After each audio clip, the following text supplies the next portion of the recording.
First oil వేసుకొని ఆ తర్వాత పచ్చిమిరపకాయలు ఉల్లిపాయలు వేసుకొని ఇలా బాగా తిప్పుకోవాలి. ఉల్లిపాయని బాగా వేగనిచ్చిన తర్వాత మిగతా ప్రాసెస్ అనేది మొదలు పెట్టాలి.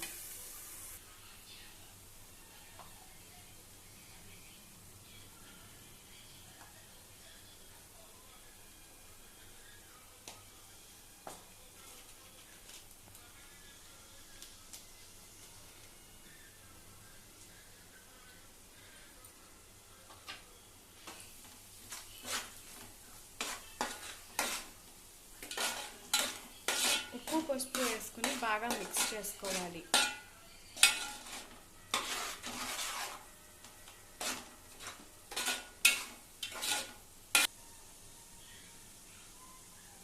కారం వేసుకోవాలి.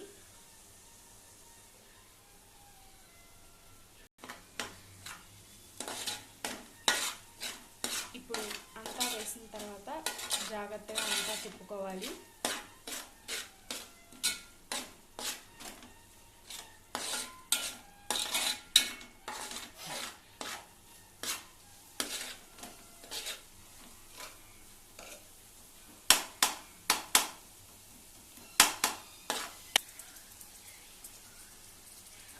ఇప్పుడు ఒక్కొక్కటిగా అన్ని ముక్కల్ని చేపల ముక్కల్ని వేసుకోవాలండి.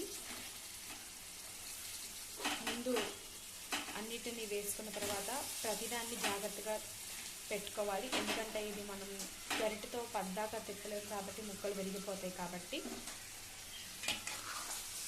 ముందు ముక్కకి ఉప్పు కారం అన్నిటిని పట్టించడానికి ఒకసారి కలుపుకోవాలండి.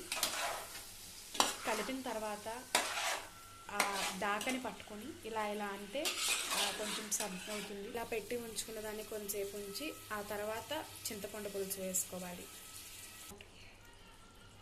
ఇప్పుడు మనం చింతపండు పులుసుని కొంచెం కొంచెంగా చేపల కూరలో వేసుకోవాలండి.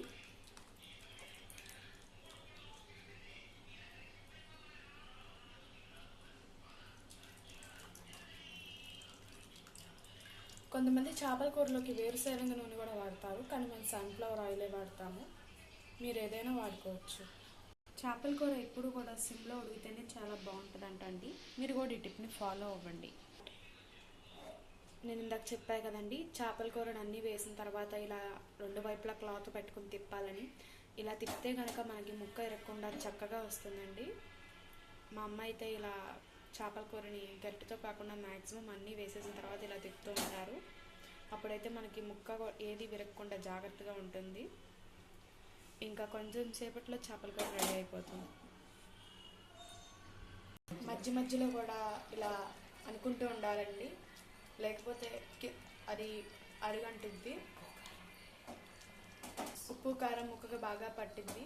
అలాగే కూర కూడా చాలా టేస్టీగా ఉంటుంది.